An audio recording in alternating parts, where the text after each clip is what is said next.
Welcome to the Tech Simple podcast. Independent insights into the latest AV technologies, as well as tips and best practices to optimize AV solutions for modern workplace and learning environments. Here are your hosts, David and Jonathan from Konnectus AV Consulting.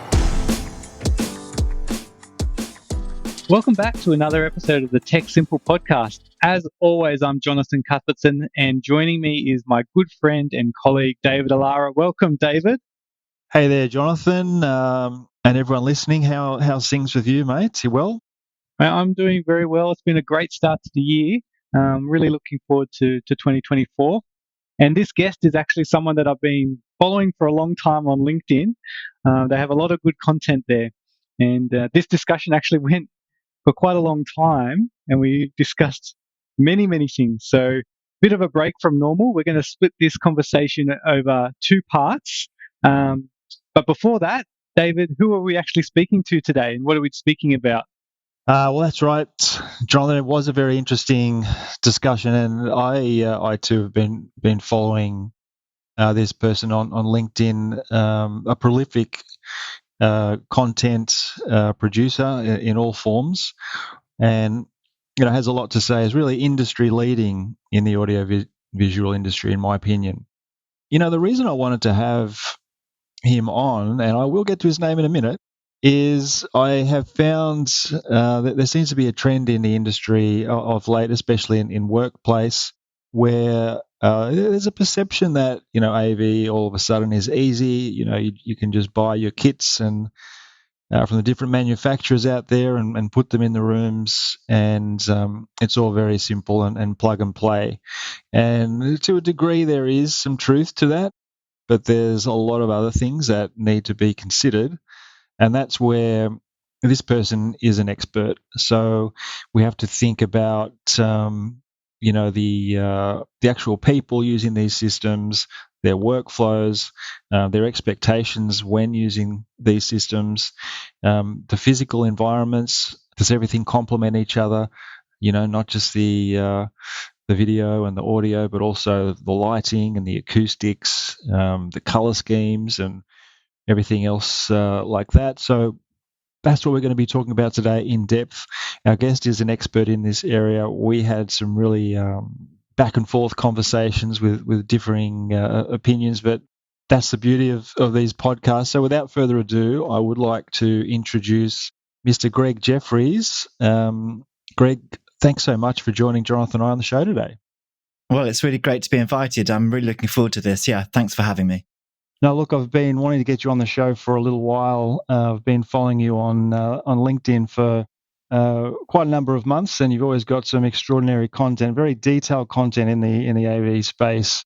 And it'd be great, actually, just to sort of set the scene here. If you could maybe give us a bit of a background on your life in AV thus far. You've got a few different roles in your management consulting business and your display business, and also involvement with AVIXA and setting standards. Could you give us a bit more detail around that? That'd be great. Yeah, sure. So that's kind of one way of saying like I'm quite an old guy because I've got all this this stuff. But sure. So in terms of my business, I've got a company called Visual Displays, which kind of specializes in high-level displays, projection. We do simulators. And at the moment, a particular specialism in ambient light projecting screen material, because that fits in the context of the kind of Teams rooms and hybrid workspaces. And then I also have a consulting business, Greg Jeffries Consulting, which really specializes in the kind of things that we're going to be talking about. I'm not an AV consultant, but I specialize in standards, space design, lighting, displays, those kinds of things. But the other part of my life is as volunteering. Mm-hmm. I've been involved with the leadership of AVIXA for many years. For my sins, I was the first non-US president of the organization back in 2012, but it really came out of my work in standards. We started doing standards in AVIXA in the early 2000s, and I've been involved in that very heavily ever since. I've just finished a stint, a year ago now, but I finished a stint leading the standard steering group And I've either led or co-written a number of the standards that we might talk about here. But standards and the kind of academic side of things is a really important part of my life. No, absolutely. I think standards will definitely be what we need to touch on here. When we talk about, in particular, meeting spaces and designs for meeting spaces, even teaching spaces. I think there's been, a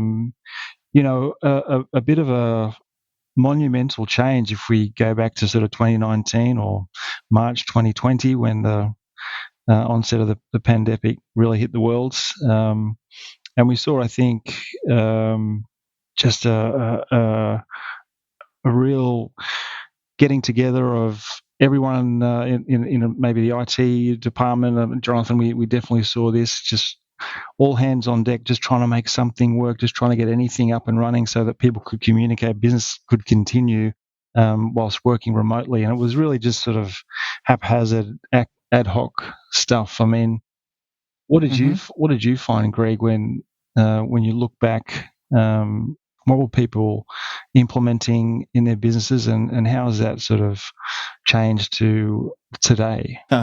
Well, what you said about setting the scene for that kind of set a kind of like a very personal reminder of that. I was in London in March 16th for my birthday in 2020, and that was just on the cusp of lockdown. And coming back on the train that night, wondering if we were going to catch the virus, and just really sort of thinking about what was going to be happening. And then, as you say, we had this massive shockwave in terms of our industry, having to link up with the UC and the IT guys, and a lot of very important stuff had to happen very quickly. It wasn't pretty. Yeah. In fact, a lot of it was downright ugly. But the thing is that it was an incredible achievement to flip spaces into hybrid working, in a very short space of time. But it also kind of marked the shockwave. Also marked the, if you like, the sharply accelerated, bringing forward of the future. What might have happened over a period of some years happened effectively almost overnight. Yeah, I think we saw, like if we take video conferencing for example, that was definitely around, has been around for many years, but it all of a sudden became, important for video conferencing to be just a daily way of communicating. And we had the platforms like Zoom and Microsoft Teams and WebEx and others, so it was possible to use those platforms. But on the hardware side, things were sort of cobbled together, weren't they? And when we compared to standards and best practice, it's not to say that it's anyone's fault, but if people don't understand what those standards and best practices are because they've never had to live in that world or try and design AV systems both remotely and in rooms in buildings, it's no wonder that not everything was as it could or should be. So I guess when we compare to now, what do we think? Is it getting better? Are we evolving into maybe starting to respect standards and consider standards, where screens are, where cameras are, where speakers are, etc., to try and get better experiences? Are we a long way down that path? Are we still got a ways to go? What do we think, Greg and Jonathan? Well, when COVID hit, I kind of akin it to a medical situation. You were bleeding out. The world was bleeding out, and there was an immediate need to fix that. And you shove the gauze, you wrap the bandage, and you stop the bleeding. And in the case of what we experienced in our world was, okay, well, we need to enable these spaces very quickly to enable remote working, remote people, and hybrid. And you just did what you could do to get it done.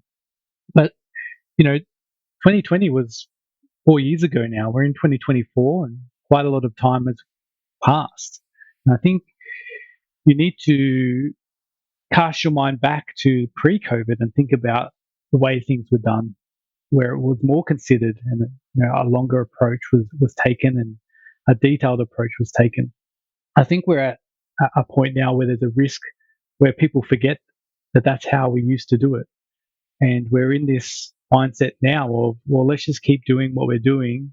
We did it in COVID, it got us by, but there's a real loss of quality and a loss of experience by doing it in that very fast and quick and dirty way. Yeah, 100%, Jonathan. I think in one of the lulls in lockdown, I went to my friend Owen Ellis apart from the AV user group, he runs a consultants group. And I was leading a discussion with him about this. And even then, the UK consultants were saying, well, on the plus side, we got the damn job done, but on the downside now, there's effectively going to be a heritage issue where the bar has been set low.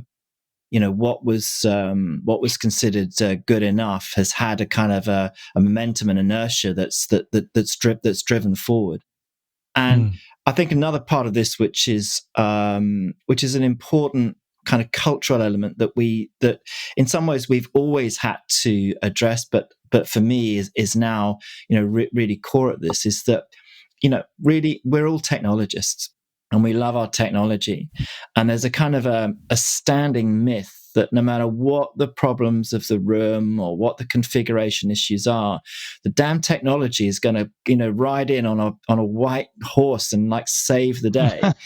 And the basic fact is you can't get around the basic facts of physics. And if you've got a crap room, you've got really poor acoustics, or you've got really bad lighting, then you're gonna the room's going to struggle. It's going to struggle, and it's so hard for people to think when they think about the room design, if you like, to think outside the box.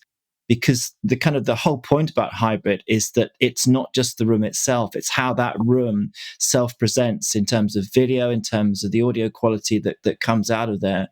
And that's the kind of the real crusade that I kind of find myself on continually.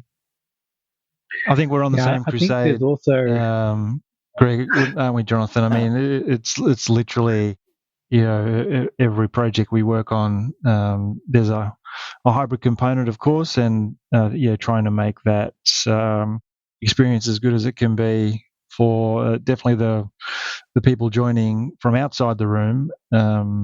That's always a challenge, and it does take planning, it does take attention to detail, it does take coordination with other design elements, whether they be the interior designers or services engineers, acoustic specialists, lighting specialists, and what have you. Not to mention best practices, displays should be in the right locations, to be the right sizes, cameras in the right locations as well, and so on and so forth. And we can get into that in a bit more detail, I think, just shortly.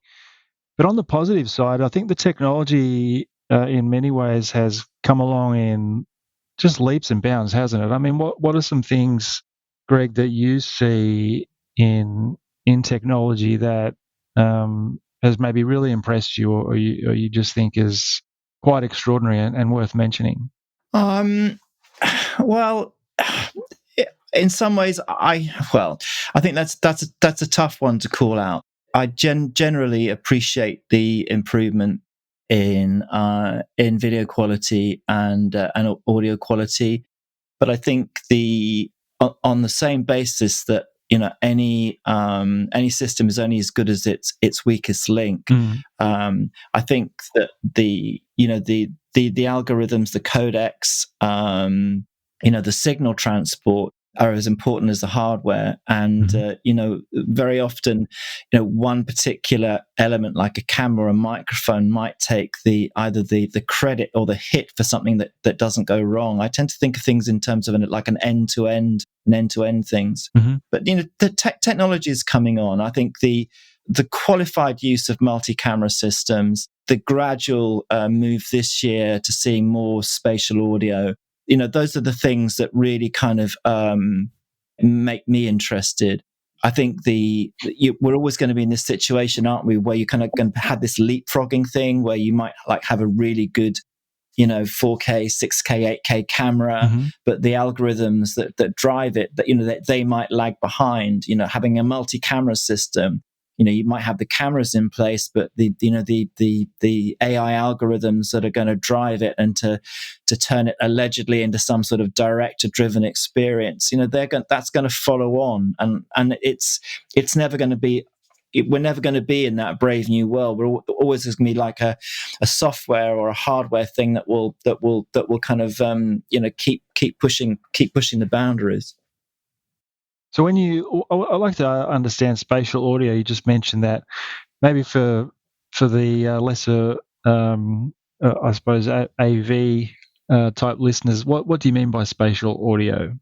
Well, I mean, this is something that Microsoft put out there in really, I suppose, around 22, when they Microsoft did what I think was an incredible act of leadership, in that they were really thinking about the room experience, the experience of users in that kind of 3D, 4D space of what it would be like, and they got into room configuration. And at that point, they were showing early iterations of Front Row, when you've got this gallery of 9 or so people at the bottom of the screen, hopefully at life size. And the vision thing there was that the audio system would have it so that the speaker's voice would apparently be coming from the position of where they were on the screen. And this is something that Microsoft has been developing, with their certified vendors, and we're beginning to see that happen now. I have to say, for my own part, I've yet to witness it properly. I went to ISE, the show, and of course, some big noisy shows. The last damn place to go and witness a good audio experience. And in some ways, I'm not that focused on the technology, which may sound really crazy, because I think the point about room design is that it's a process you go through, because it's not like there's a right answer that that you've got to get to. It's actually really important that you go through a process, and having an audio system, a good audio system, is actually is part of that process. I would like to maybe explore that a little bit deeper. So, I mean, when it comes to best practice, let's start with audio, because really you can't have a meeting or any type of hybrid meeting unless you've got good audio. That's sort of number one, and then videos after that. So, what's the process you follow to try and optimize design for a good audio experience? Or maybe we could use room examples that might be helpful. Well, there are no particular examples that come into mind, because I say, as I say, it's very much a process thing. The process for me is about getting the room conditions right to start with. So it's about assessing the acoustics of the room and whether that room needs any treatment. There's a lot of there's been some incredible moves forward with DSP, with digital sound processing. But the thing is that people use that as a kind of fake reassurance that the audio is going to sound fantastic.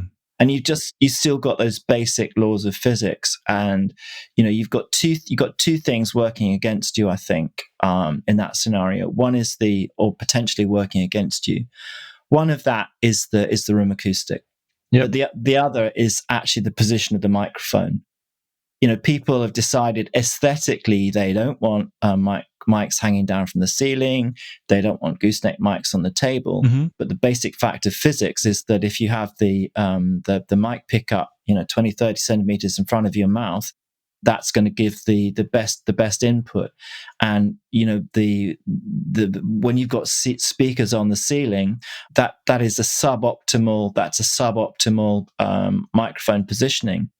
yeah, there's all this fancy, lovely beamforming, blah blah blah. But the fact is that the DSP has to do a lot of backfilling from the fact that the actual basic audio input is suboptimal. I'm not a believer in magic wands and magic solutions.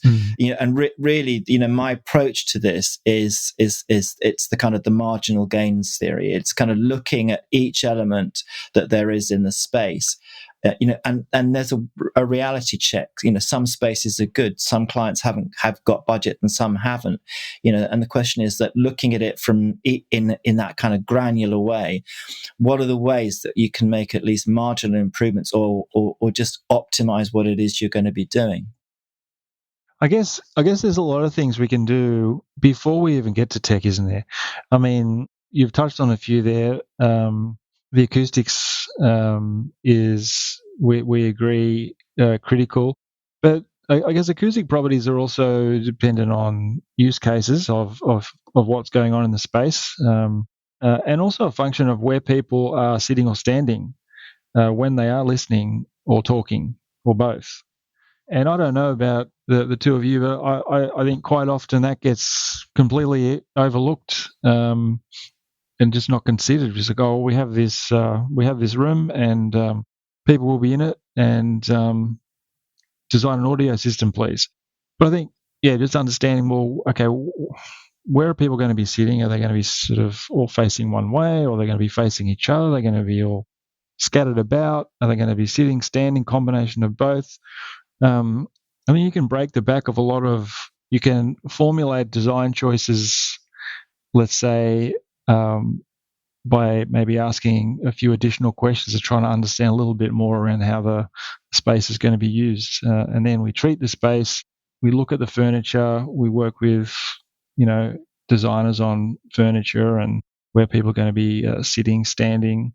And then all of a sudden, our design of the audio system is at least a little more, the window is smaller, and we have a bit more clarity on what we can do. I mean, Jonathan, you would have seen this as well, time and time again.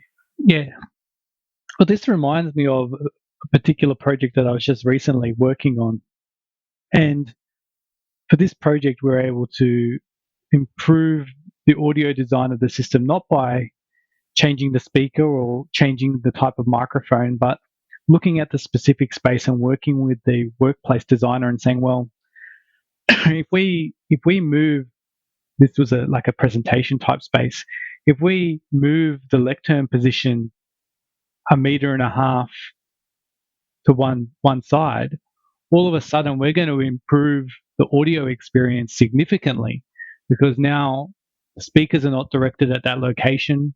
The microphones on the lectern's got a much cleaner pickup, and we haven't changed any of the AV technology. We haven't changed any of the built environment or the walls or the ceiling. All we've done is a slight modification of the space layout or the way that they're using the room, and it provided significant improvement on the audio quality of the system.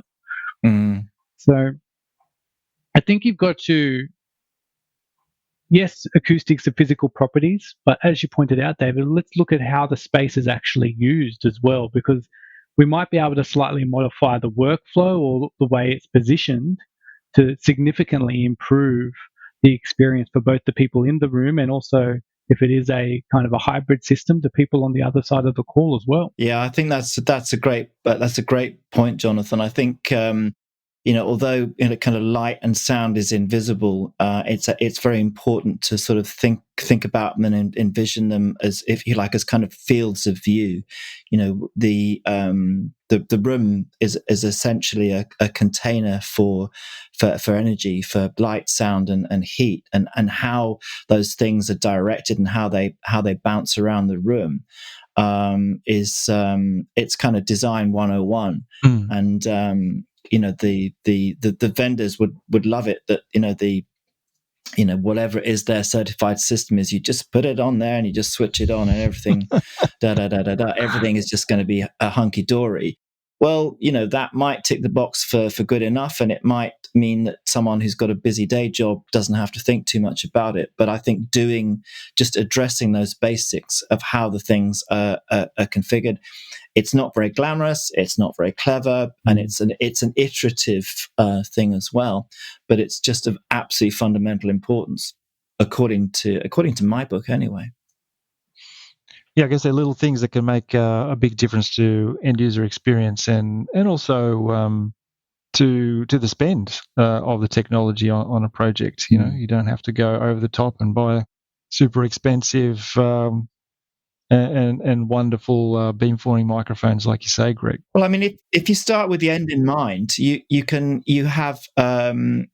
think you can often have quite radical insights into things. The technologists would kind of go, well, what kind of amazing interactive touch panel do we need? Whereas if you started with a user-centric or a human-centric design perspective, it might actually be that all you need is a flip chart and a pen in the corner rather than some fancy piece of technology. So I think I think you're absolutely right. I think it's about thinking what the user needs are, and very often it can be about spending less money but spending the budget more thoughtfully.